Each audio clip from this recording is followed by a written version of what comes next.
you have your Bibles or your Bible app on your phone, we are going to be in the book of 1 Peter. The book of 1 Peter, chapter 5, verses 6 and 7. So if you don't know where 1 Peter is, it's towards the very back. So the easiest way is if you go to the back, get to Revelation, and then keep turning backwards until you get to 1 Peter. If you get to Hebrews, you've gone too far. So then go forward until you get to 1 Peter. We're going to be 1 Peter chapter 5, verses 6 and 7. So a couple months ago, one Sunday, this TV over here just stopped working out of nowhere. Right before the service started, always the optimal time for things to stop working. And so later that week, Don Landrum and I were up here working on the TVs, getting new ones set up, all that stuff, figuring out how to get them mounted, how to play with the live stream, all of that good stuff. And so the TVs were a little bit different than the ones that we had, so we were having to figure out how they worked with the mounts and the different sizes screws and all that good stuff. And we're trying to get it figured out, and Don looks at it and goes, "Looks like that's going to be an M6 screw." To which I was like, yes, the good old M6. Yeah, big fan of the M6. Does great work.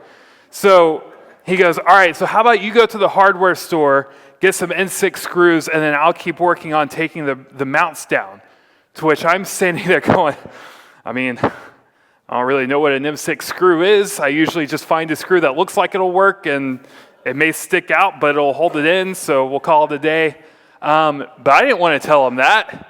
I need to know what an M6 screw is, because that's what they teach you in seminary, right? The different size screws. I didn't want to tell him that. So I'm like, "Oh, yes, I'm happy to go to the hardware store, buy some of those good old M6 screws." So he starts taking the mounts down. I walk into the hardware store, and I've been to plenty of hardware stores. I've bought plenty of screws in my life. But apparently M6 screws are about this big, and they're impossible to find. And so I spend a solid 10 minutes looking for these stupid little screws. Finally, I go ask somebody, "Where are these screws?" And he goes, "Oh, yes, the M6, tiny little guys." I'm like, okay, thankfully I'm not the only one that has trouble finding them. They're small, and so I go get them.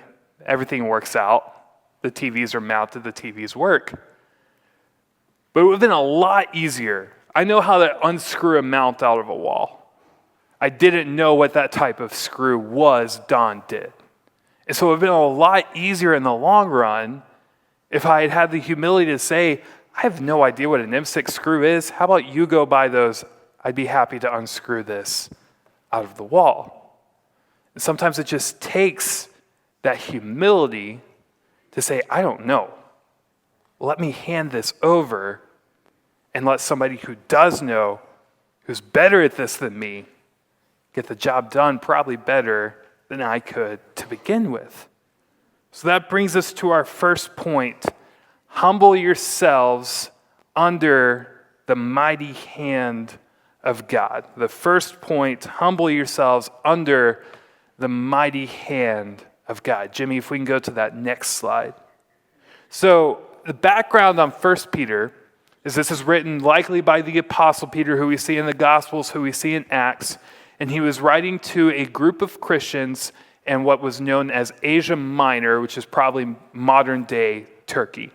And so this wasn't written to one specific church like a lot of the books in the Bible are. This was written to a very broad group of collective Christians who were struggling, going through a time of immense and severe persecution. So this is Peter saying, hey, here's how we stand firm in this. Here's how we trust in God in this. Here's how we look at suffering. Here's how we go through suffering. So let's read those verses real quick.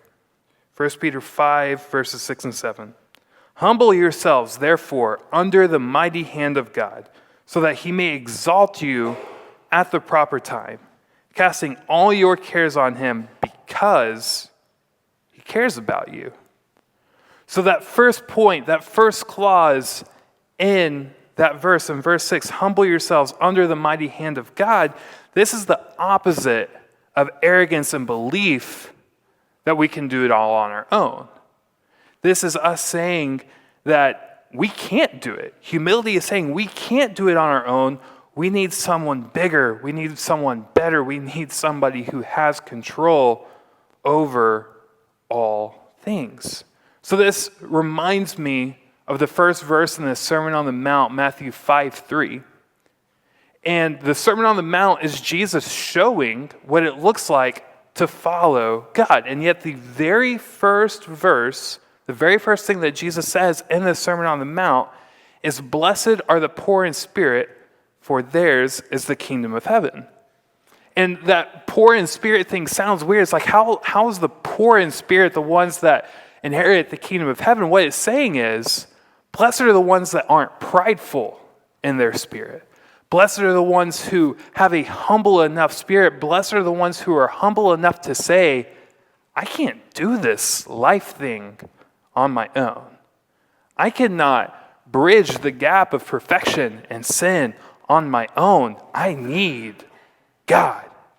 Blessed are the humble, for theirs is the kingdom of heaven, is what Jesus is saying. So then, once you start there, once you start with that point of humility, then we can start following God. But we have to have that point of humility, that ability to say, God, I need you, before we can do anything else. So Peter is hearkening back to this verse, but then he takes it a step further of saying, humble yourselves under the mighty hand of God. So he's not just saying, hey, humble yourselves. Hey, be humble. He's not saying, oh, be down on yourselves, look down on yourselves. You're not that great. He's saying, hey, humble yourselves under the mighty hand of God. He's reminding them who they're humbling themselves before. And the idea of the mighty hand of God, this is the only time that this appears in the New Testament. We see some things about the hand of God, but this is the only time that the verbiage, the mighty hand of God, is used in the New Testament. However, it's used rather frequently in the Old Testament, particularly in the book of Exodus, throughout the narrative of the Israelites being freed out of slavery from Egypt. So it's very clear that whenever the plagues come, that's the mighty hand of God at work. Whenever Pharaoh's heart is being turned and being humbled, that is the mighty hand of God at work. Whenever the Red Sea parts and the Israelites pass through it, that is the mighty hand of God at work.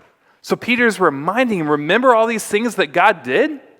Remember when he parted the Red Sea? Remember whenever he performed these miracles? Remember whenever he did all of this? That's the same God that we're submitting to now.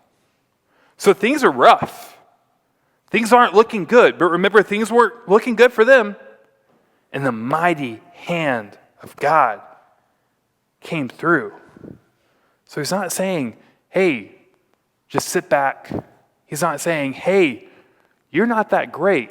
He's saying, hey, we can do this if we humble ourselves before the mighty hand of God. A couple months ago, there was a commercial that aired. I think it was for Capital One. It was one of those commercials that was like, how easy is banking at Capital One? Or how easy of a decision is it? Well, even easier than this. And then it shows like a rec league softball team. The coach stands up, says, all right, we need a big hit. Derek. And then a guy presumably named Derek stands up, real prideful, excited that he had been picked for the big hit. And the coach says, actually, Derek Jeter. To which Derek Jeter, who if you don't know, is a Hall of Fame baseball player, arguably a top 5 baseball player of all time, number retired by the Yankees, all of that good stuff. He stands up, and it makes a lot more sense that the coach wants Derek Jeter to come in and not just a normal person. Now, the normal guy probably could have done okay, right? But if you have your choice between a normal guy playing in a rec softball league or a Hall of Fame baseball player, it's a pretty easy choice, right? Whenever we hand it over to God, whenever we hand it over to something bigger and better than what we can do, it's better for everybody, not just ourselves, because who knows what that guy could have done. Derek Jeter wins it for the whole team. That guy wins as well. Think of who it is that we're humbling ourselves before. Peter's not saying, oh, humble yourselves before the king of whatever country. Humble yourselves before X person. He's saying, humble yourselves before the mighty hand of God. There's a pastor in a church in Philadelphia by the name of Eric Mason. And a couple of years ago, he had a sermon in the book of Ephesians in a very similar text of allowing God to work and trusting him to do these great and mighty things. And so he goes on a little bit of a tangent to show, remember who God is. So let's watch that video. See, some of y'all don't know, and y'all don't kind of have any type of framework for enjoying that because you don't know who him is. And every now and then you got to remind or introduce believers to who him is. Him is the one who stepped out on nothing, called into nothing, and something had to obey. He brought Israel out of slavery. He challenges our triumphs. He decreed your salvation. He decreed Christ to die. Matter of fact, he's Abraham's ram. He's Adam's redeemer. He's Joshua's battle axe. In other words, he's everything and everything. He's Matthew's king. He's Mark's suffering servant. He's Luke's son of God, a son of man, and he's John's son of God. If you ever had anybody, if anything in your life to recognize who God is, you should have been with me right there, but maybe that don't get you. He's heart fixer, mind regulator. He's a healer. You can't dream until you know who he is. A couple of months ago, I showed that in the youth ministry on Wednesday night. And as soon as the video was over, one of our students very lovingly said, Robert, you should try preaching like that sometime. To which he followed it up with, we'd be a lot more engaged if you did. But we get the point of this is Adam's Redeemer. This is the one who created the heavens and the earth. Shouldn't we want to submit ourselves to this type of power and majesty? Because if we think about ourselves, like he said in the video, we can't step out onto nothing, call into nothing, and something has to obey. We can call into whatever we want. That doesn't mean anything's going to obey. We're not anybody's redeemer. We're not anybody's son of God and son of man. So why don't we submit to the one who has shown that power and that ability over and over, time and time again, both in our lives and in Scripture. Now, with that humbling also comes the promise of exaltation, which the second part of the verse says that he'll exalt us in due time. In God's perfect timing, he'll exalt us. Now remember what the people of 1 Peter were struggling through. This hope of exaltation, this hope of being brought out of these circumstances was very important because they were deeply struggling. They had a lot going on. They were being persecuted. They were being separated from one another. They didn't have the community that they needed. And so this was Peter saying, hey, remember, God's going to bring us out of this. This isn't permanent. This isn't eternal. And there's debate as to whether or not this was Peter saying, oh yeah, sometime in your life, God will exalt you out of this. Or if he's saying that this is the eternal exaltation, the eternal hope of heaven and salvation that we have.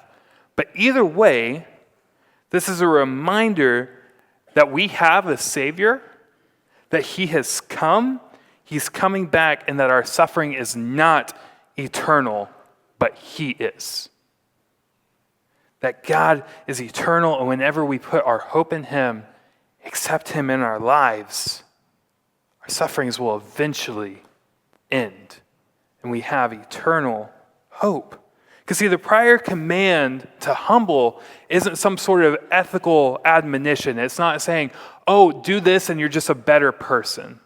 Because I can show you a whole bunch of ethic books.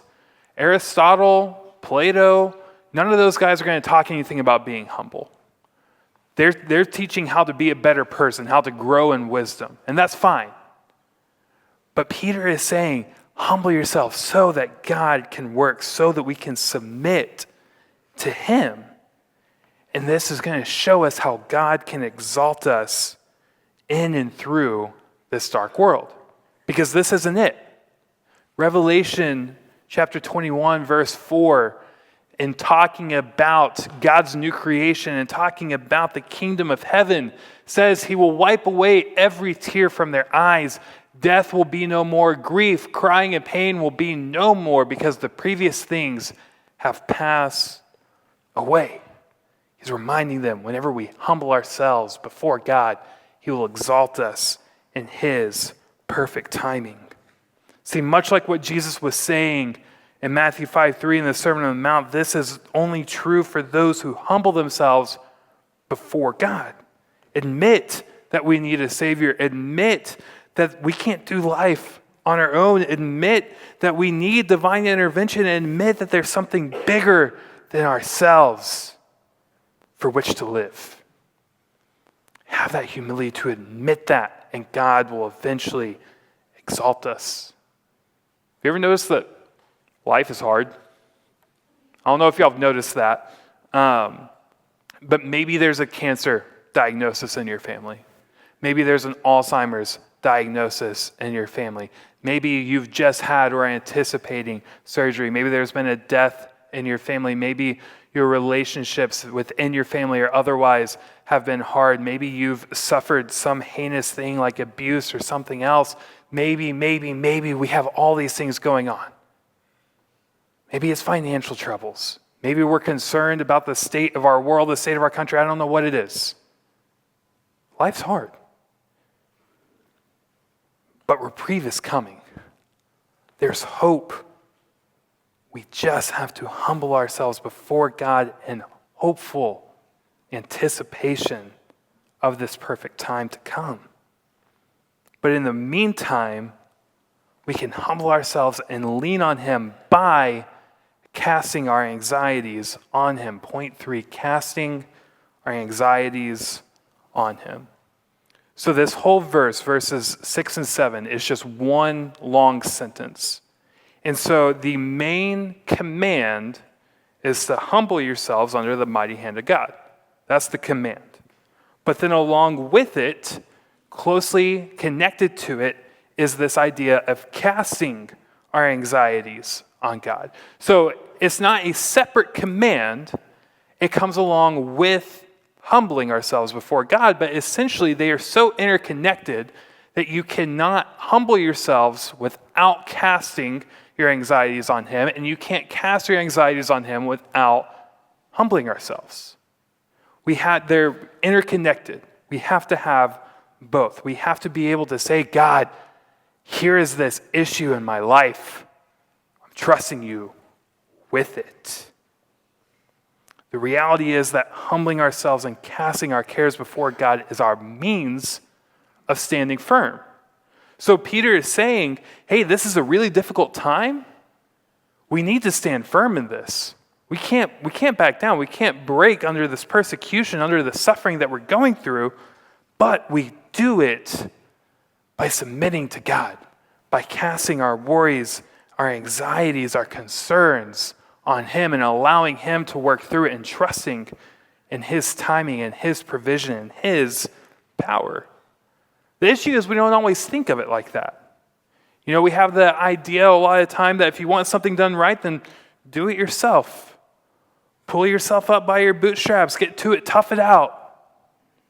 Perhaps handing the stuff over is making God a little too big in our lives and making us a little too small. We don't look or feel as good as whenever we're carrying and shouldering that burden on our own. We want that feeling of, I'm the one doing this. Do you remember this thing?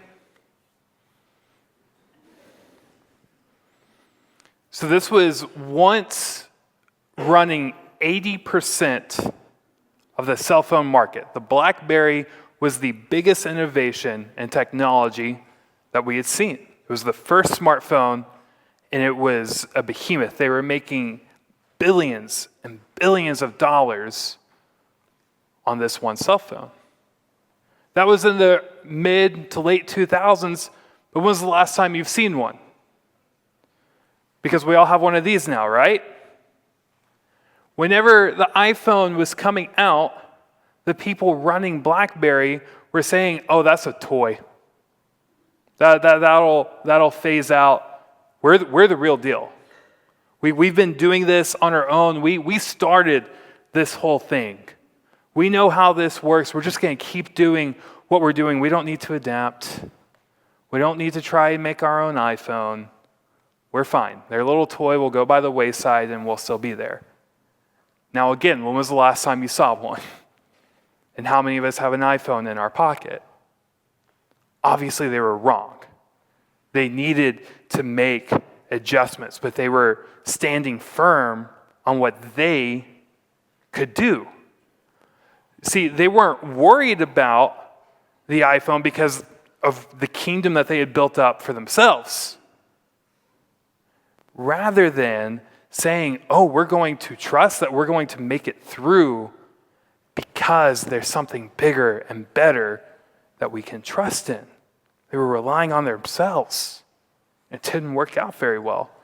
Now the BlackBerry controls 0% of the cell phone market, and it's worth a fraction of what it was only 15 years ago. Because they put them trust in themselves. They're saying, we're the ones that did this. We'll pull through. So giving our fears, our cares, our worries, our anxieties over to God is a way to truly serve and worship Him. What better way to bring glory to God than to say, I'm going through this, and God, I'm trusting you with it. And then whenever He brings us through it, we can tell everybody, say, God, look what God has done. Look what He did in my life.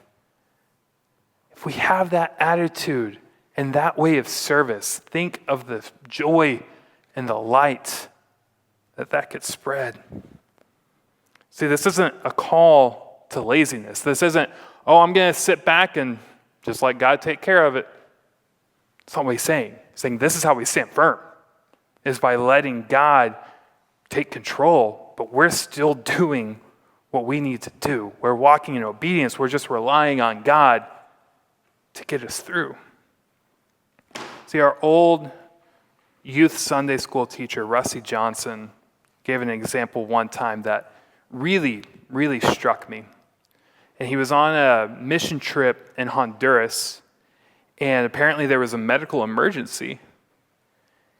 And in that, they didn't have the resources to respond with modern medicine. So the very first thing they did was to turn to God and to start praying.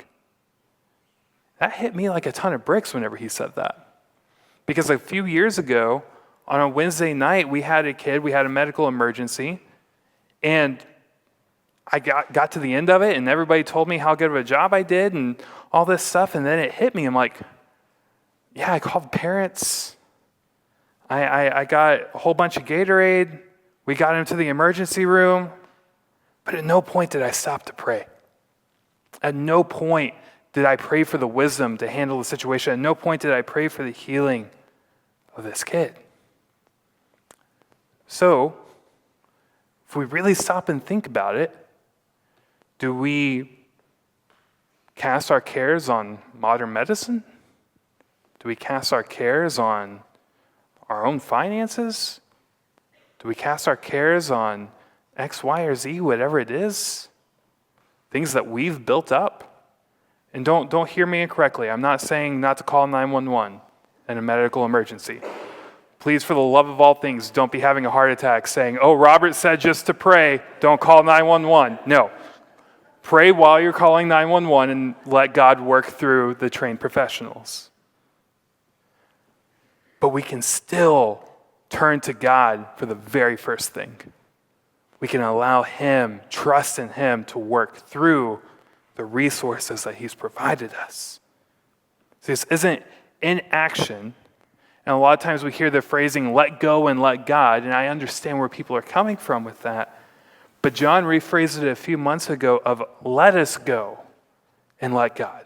We're walking forward in obedience. We're doing what God has called us to do, but we're still letting him be in control. We're letting him take the reins. We're letting him work in and through that situation. And lastly, we get to the last part of this verse, which is because he cares about you. Humble yourselves. You'll be exalted. Cast your cares on him because he cares about you. See, we talked about the mightiness and the power of God. But he isn't saying to submit and cast so that he can be a tyrant over our lives. That's not who God is. He's this God that is all-powerful. He's big, he's mighty, but he's loving. He's gracious, he's kind, he's merciful. This is God kindly coming up and saying, hey, that thing you're carrying looks really heavy. How about you let me help you carry it? How about you let me carry it? I'm a little stronger than you. How about you let me do it? Carrying all of these things, carrying these burdens, these anxieties, all the things you have to worry about is preventing you from having the joy of being my child. So cast your anxieties on me. Come before me, submit to me, because I care for you. I have a good friend. His name is Riley. His wife's name is Brea. Riley was actually a groomsman here at our wedding a few months ago. And for somebody who is not very old, he has a tremendous amount of faith. It's been very inspiring to me of how much faith that this young couple has. They're just a couple years older than me. And they have an 18-month-old and are expecting another. And a couple of months ago, they felt God asking them, telling them to give abundantly and generously. So they did. I don't know the amount they gave or what account that it came from or whatever it was, but they gave a large sum of money because they felt God calling them to. Then right after that, Brea's car completely dies. Take it to the shop. Oh yeah, that's going to be about $6,000, $7,000 to fix that. Okay, well, we don't exactly have that. Week later, Riley's car dies. So now they've given all this money. They're frustrated. They're confused because the money that they would have had to get a new car, to even get a car fixed, they've just given because they felt God was calling them to do so. And also, rewind a few years before that, whenever Riley was in college, there was one Sunday that he looked at his bank account and he had $6 to his name. He had no food, he had $6. And so he said, I have two options. I can go to my parents, who I know will give me money, say, hey, times are tough, need a little help this week. Or I can pray and I can trust God in this. So he prayed. He said, God, you say to pray for daily bread. Shortly after he prayed that, people started inviting him out to lunch, saying, hey, lunch is on me this week. Yeah, Bible study came with all this food. Hey, we can't eat all this. Do you want to take some of this for lunch tomorrow? Do you want to take this home? He prayed that. He continued praying that. And at no point that entire week did he have to pay for a meal. So fast forward to present day, they're in this car situation. They have a similar option of his parents are offering them a car for basically anything that they can pay. And they're wrestling with, okay, is this God providing with what my parents are offering? Or is he calling us to take a step of faithfulness? Again, like we have before and seen him work. So they chose the latter. They chose to take a step of faithfulness and rely on God to work. So they share this with some people in their community, some people in their church. They tell them the struggle that they're having. They already had a trip planned, so they go out of town, they fly, come back. Whenever they get back to their house, these two friends that they had shared this with are sitting in their driveway, and they get out of their car, and they say, hey, we told lots of people about this car issue that y'all are having, so we started a GoFundMe, and here's $3,000 cash and a $31,000 check. All these people gave all of this because they want to help you in this situation. So it enabled them to go get a van for their growing family and Riley another car. Whenever we say, God, we're trusting that you will continue to provide because you always have. Whenever we say, God, we're powerless here, but people have been powerless before and you've shown your power. He'll come through. We just have to humble ourselves, admit to that we need him, cast our anxieties on him, rely on him to pull us through it. You see, this verse is one long sentence. Humble yourselves, therefore, under the mighty hand of God, so that he may exalt you at the proper time, casting all your cares on him because he cares for you. But the main clause of that sentence, humble yourselves. And then the secondary clause, everything else is in between these two clauses. Humble yourselves because he cares for you. This isn't a ruler, a tyrant saying, submit before me. This is the all-powerful, all-merciful, all-loving God saying, submit, humble yourselves, so I can show you my love, my grace, and my power.